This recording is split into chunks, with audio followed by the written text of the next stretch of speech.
আসসালামু আলাইকুম রহমতুল্লাহি ওয়া বারাকাতুহু।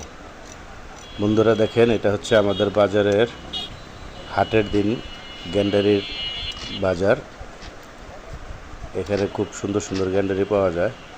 গ্যান্ডারি বলতে আসলে এটাকে গ্রাম্য ভাষায় কুশল বলে আমাদের এখানে। এটা গ্যান্ডারির চেয়ে দেখতে একটু আলাদা, লালচা কালার। এটা মিষ্টি অনেক, এটা খেতে অনেক সুস্বাদু।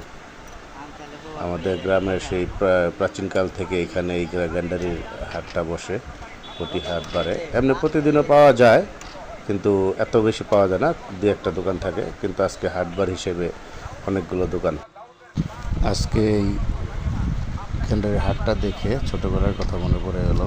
ছোটোবেলায় দাদার সাথে হাটে আসলে এরকম দেখতাম, গ্যান্ডারির হাটে দাদা নিয়ে আসতো আমাদের জন্য, এরকমভাবে গ্যান্ডারি কিনতো, এইভাবে আটি বেঁধে দিত, আমরা কাঁধে করে নিয়ে যেতাম দাদার সাথে হাঁটতে হাঁটতে। খুব মজা লাগতো এবং তখনকার সময়টা খুব মিস করতেছি এখন। অনেক মজার ছিল দাদার সাথে হাটে যাওয়ার বিষয়টা। তো বন্ধুরা, সবাই ভালো থাকবেন। আমার ভিডিও এখানে শেষ করছি।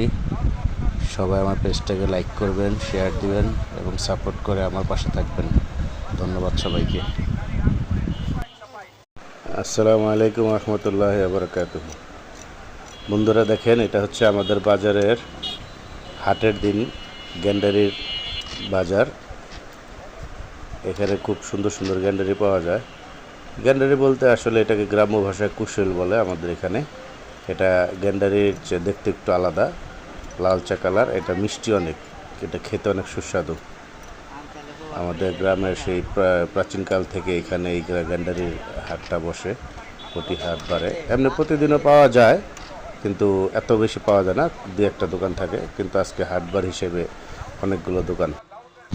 আজকে এই গ্যান্ডারির হাটটা দেখে ছোটোবেলার কথা মনে পড়ে গেল। ছোটোবেলায় দাদার সাথে হাটে আসলে এরকম দেখতাম, গ্যান্ডারির হাটে দাদা নিয়ে আসতো আমাদের জন্য, এরকমভাবে গ্যান্ডারি কিনতো, এইভাবে আটি বেঁধে দিত, আমরা কাঁধে করে নিয়ে যেতাম দাদার সাথে হাঁটতে হাঁটতে।